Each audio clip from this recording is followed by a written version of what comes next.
Hi, everyone. Welcome to the 7th annual UAGC Early Childhood Conference. We are super excited that you chose to listen to this session. I'm going to go ahead and introduce our presenter. Our presenter today is Camille, and she has been in the field of early care and education for 35 years. She has worn many hats, some of which include teacher, program director, trainer, higher education, adjunct faculty, and board member. Her experience has allowed her to see the field from many different vantage points and gain a better understanding of the needs of the various populations that have served. Camille has a master's degree in early childhood education and currently holds the position of adjunct faculty in the early childhood education department at Cuny School of Professional Studies, Central Arizona College, and the University of Arizona Global Campus. Additionally, Camille serves on the board of the Arizona Association for the Education of Young Children and the Arizona Division of Early Childhood. We are super excited you're here with us today, Camille. Next slide, please. This disclaimer just states that an online degree from the University of Arizona Global Campus does not lead to immediate teacher licensure in any state. I'm going to give you just a second to go ahead and read this slide.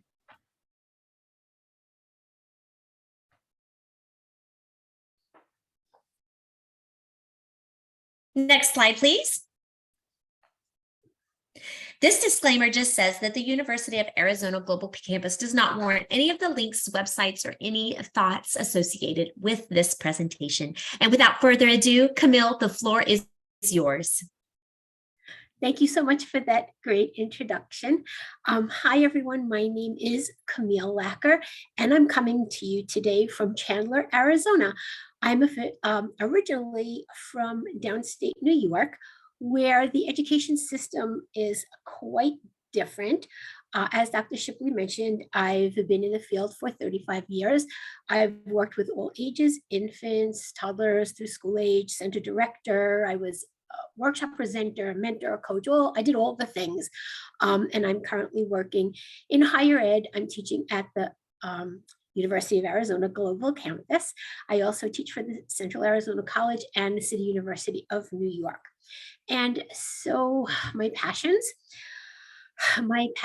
are making sure that there's high quality instruction for all children. I'm a big advocate. I advocate for equitable, diverse, and inclusive environments for all children.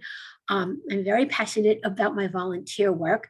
I'm on the board of the Arizona Association for the Education of Young Children, the Arizona affiliate of the National Association for the Education of Young Children. Accreditation of early childhood programs is my passion. I'm also a member of the Recruitment and Retention Work Group here in Arizona and the Division of Early Childhood Professional Development Committee. Another one of my passions is my 1-year-old grandson, baby James. My skills include observing and analyzing current practices through an equity lens. It does take an entire career to be able to, develop and work on those skills, but I feel like I care, I listen, I practice fairness, and I'm a helper, and I'm here to help you all today. So that's a little bit about me. So this session is about your role as a preschool coordinator. That title is what we use here in Arizona in pretty much in school districts. The preschool coordinator is a position that oversees the special education component for preschoolers. And so it's really important to know that that's a title here in school districts. Every state is different. I know that our students and people watching this presentation come from all over. So it's really important that you understand that I'm going to be giving you information from an Arizona lens, but it's really important to make sure that you investigate the resources that I share that pertain to your specific state, your specific district, and your specific program. And the titles can change. So it depends on where you are. It depends on if you are in a district, if you're in a private or public institution. So again, I'm going to be using the term preschool coordinator. So let's take a look at this slide here. So you got the job. And that's what happens. You're an administrator and you set up your office and you have all your like little writing tools, and congratulations to you. You're ready to get started. And now what?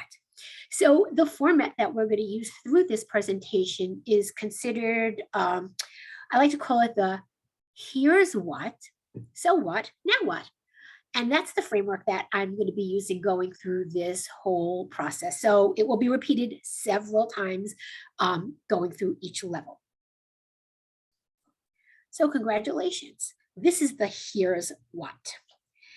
Special education has a structure, and using this like funnel type graphic, we're going to go through each one of these levels.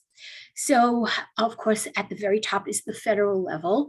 And it's really important to understand every single level. And like I said, federal is going to apply to everyone, but then you really have to be specific, state specific, district specific, department specific, building specific, and then what it all means to you. We're going to look at this structure through a budgetary lens, because let's face it, I could give you all the stuff, but you're then going to be responsible for how to make all of these things work and make sure that you're in compliance with everything.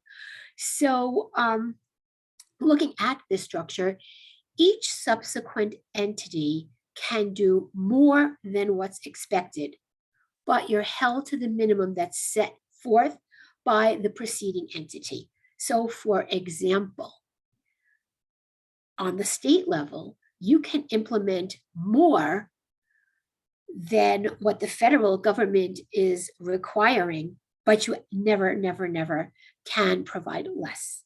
So just keep that in mind.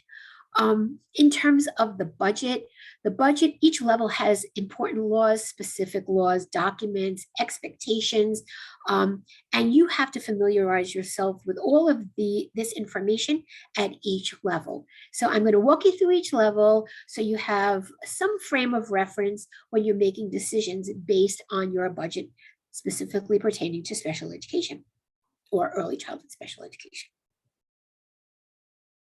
So first, we're going to take a look at the federal guidelines.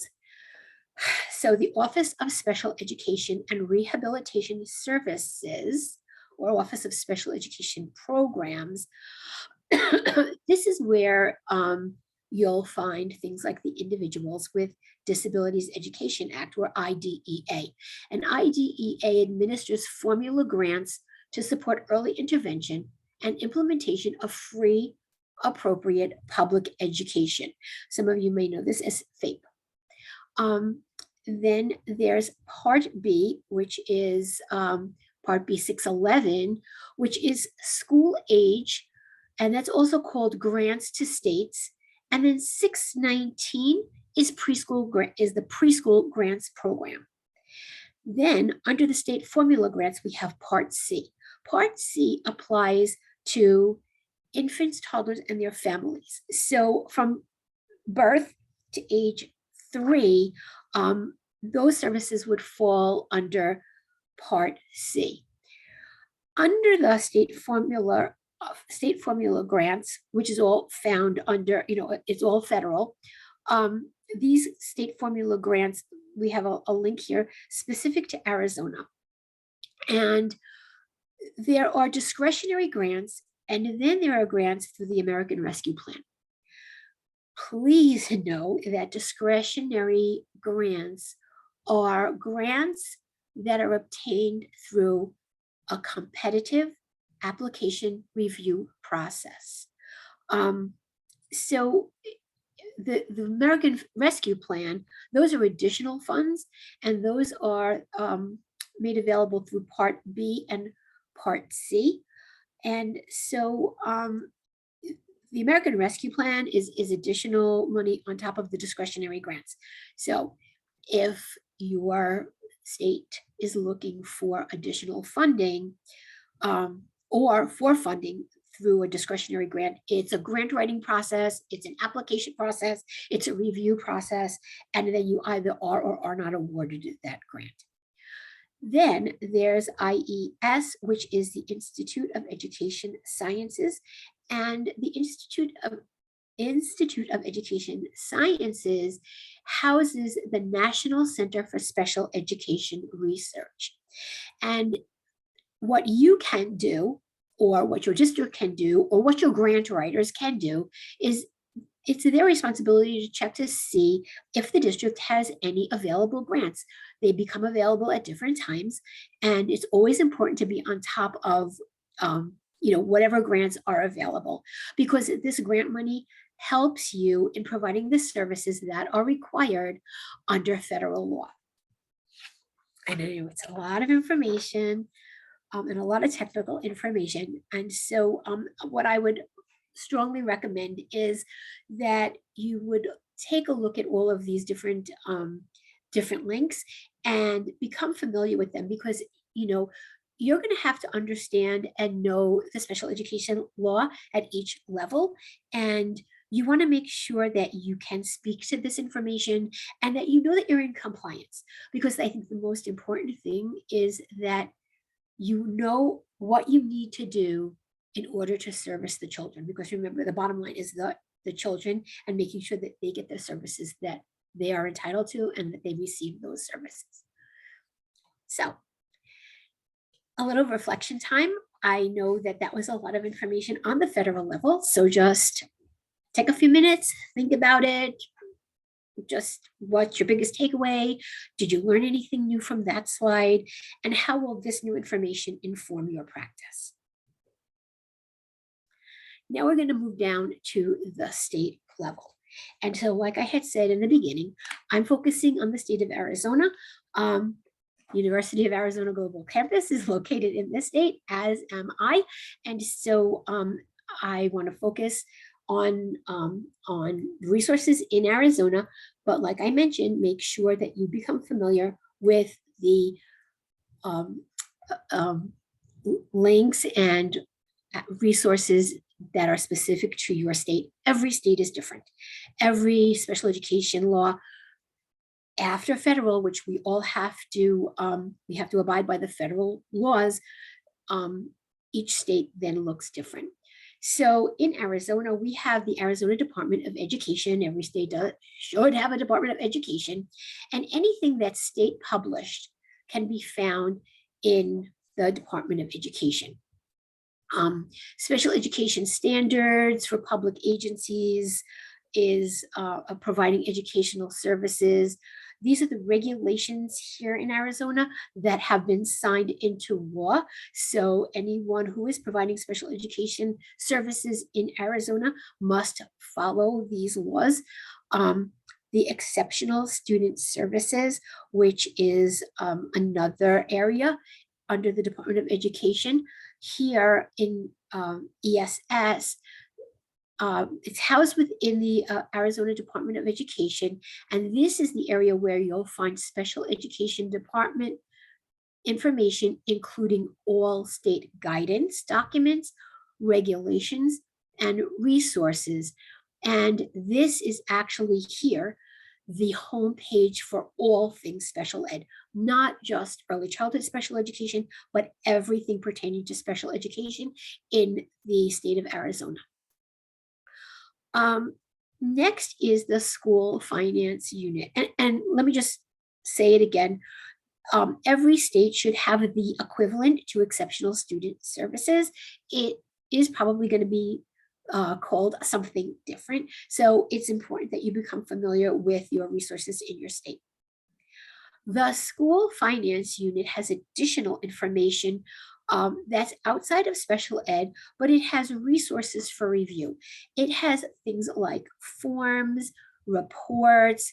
It has the knowledge center where we house manuals and things of that nature. And so again, the school finance unit has that information, special education, in addition to other information. And then there's the Medicaid resources. And Medicaid reimbursement is it's very important that you become familiar with Medicaid resources. And again, Medicaid is a federal program, but here state-specific information would be found here. And it is a meticulous process, but it is extremely, extremely important because it does affect district budgeting. So it's important to become familiar with whatever Medicaid resources you have available in your state. So that is the state information.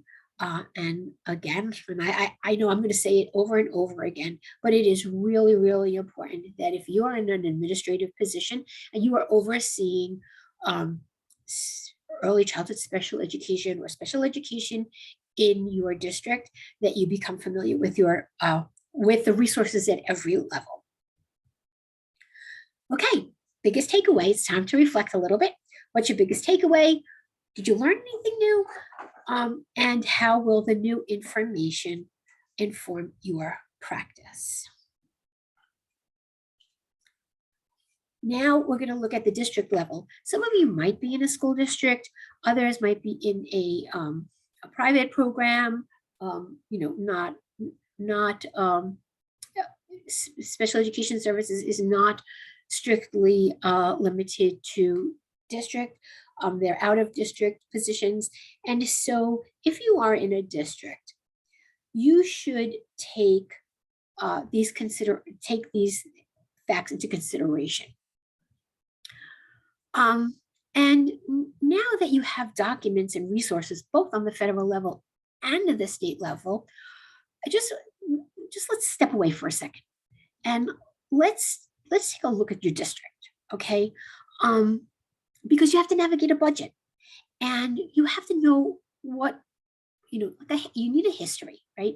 So what district specific documents can you use now to help you get answers to these really important questions? How are the staff allocated last year across your district? Look at your entire district, look at the staff, and look and see how they were allocated. How many students had general education or general education environment as their least restrictive environment last year? How many of the students had a self-contained classroom as their least restrictive environment? And I'm sorry, LRE is least restrictive environment. And how may the current housing market impact your total enrollment? Are they building all over? Are they like I know here in Arizona, where I am, they're building all over the place. And in all of those apartment complexes and condo complexes and new housing developments, families are going to be moving in there. It's really important to understand how your current housing market is going to impact your total enrollment. So, so these are some of the considerations that you need to look at on your district level. And let's have some reflection here. So, how we said we're going to do the here's what, so what, now what? Well, so what? What do all of those considerations mean? Can you lose funding? Is it the most impactful use of funds, what you're doing with your budget? Now what? Which area do you need to better understand?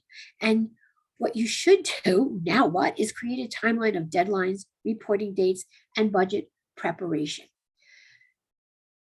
The so what part of this presentation poses reflective questions to consider and why this information is important. So, excuse me. So looking at the so what questions, can you lose funding? Well, if you look back at your federal and your state information, and then you take those district considerations, can you lose funding? And are you using the funds that you have in your budget in the most productive way? Looking at the now what, those pose action steps to follow. So after you reflect, then you follow up and you look at the now what's, and then you come up with a plan to move forward. Excuse me. Now, we looked at the federal, we looked at the state, we looked at your district, and now we're looking at your department. And here, this is where history counts. When you learn the history, you will learn about how your predecessor approached running the department, right? There was somebody before you. How did they do it? How did the person before you structure the budget? And what was considered normal spending? It depends, your budget is a reflection of your priorities. And a budget is a reflection of, or should be a reflection of, your mission and vision for the children, right? And so what is considered normal spending in one district might not be considered normal spending in another district. So you really want to get that history. And then we have to look at placement. So here, how many out of district placements were there? This might not apply to your district because some districts do not allow out of boundary placements, especially in preschool, but some of them do, especially if it is a tuition-based program. So you need to get this information. So what?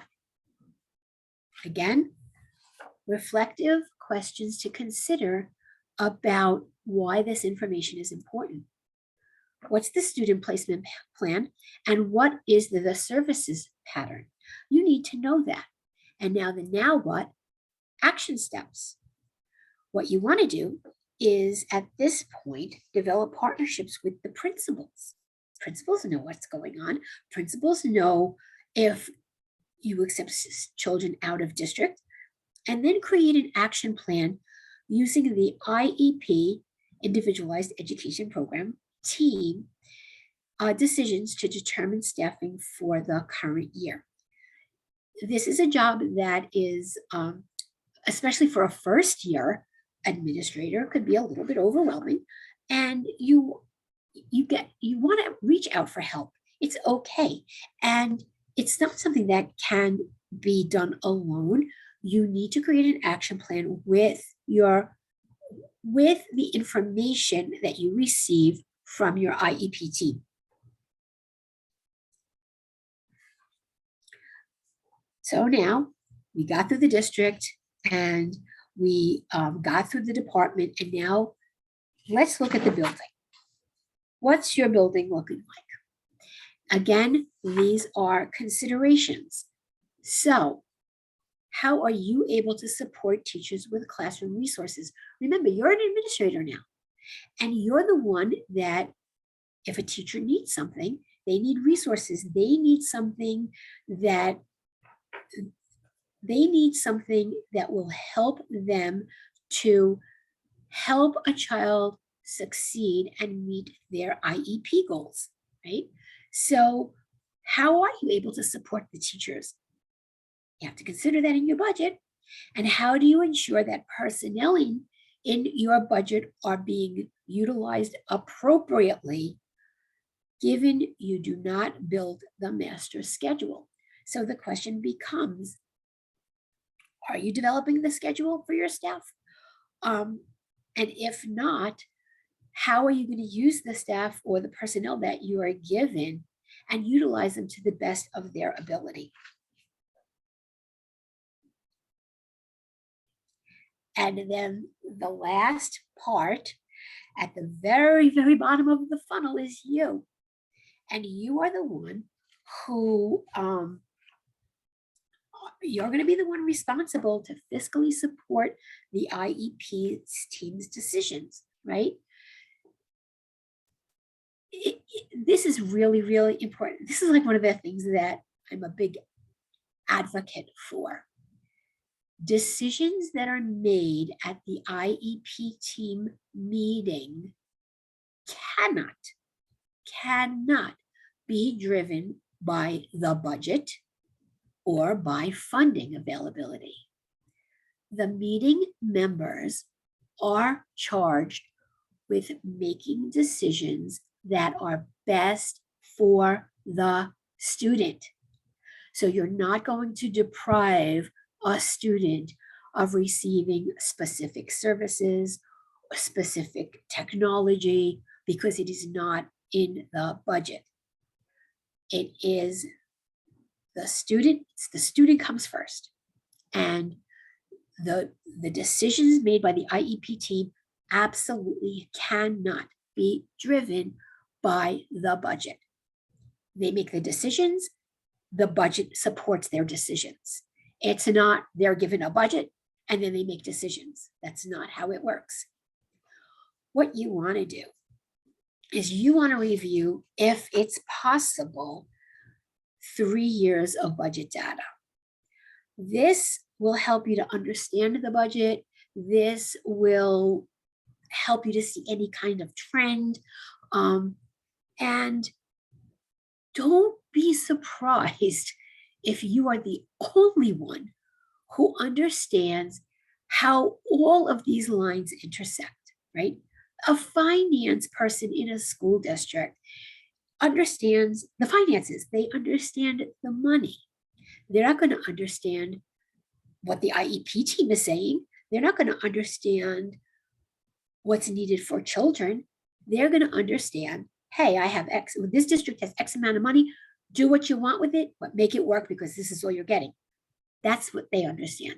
They don't understand, hey, that's great that you're giving us all this money, but we need more. Because you have that, education background and you know what's best for kids, you might be the only one that really understands this. Who is the person that is your go-to to review the budget in detail? Make a friend in the business office on how the budget was received.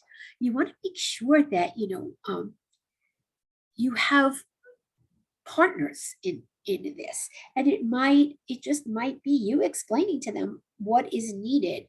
And they're explaining to you, let's face it, educators, for the most part, we're teachers. We came into this field because we want to teach, because we love kids, we want to do what's right for kids. And the finances are in the back burner, right? When you become an administrator, that changes. Yes, the kids are always the priority. However, now you have the financial piece that you have to take into consideration. What were the outcomes from last year, and were they favorable? So you want to see, how was that budget from last year received? Did it work? Was it enough, or were teachers lacking resources? It's, if you have control and you have a say in how much is needed, it's important to let the finance team know what they actually need and what your district needs to be successful in supporting the IEP goals and supporting the children. Reach out for help. If you need help, reach out. There are people in the district that can help you. There, are staff, there are administrators. So never be afraid to reach out for help. So what? So now, this is an overall reflection. You have all this information. It can be overwhelming. Think about how each of these structures are designed to ensure that your students are getting what they need. Remember, students first. Each level of the system is meant to reinforce students with exceptional learning needs have access to free and appropriate public education. So just keep that in mind. And this process is meant to help you understand how you are at the center of all the systems, right? You are at that bottom. So, even though you were at the very bottom,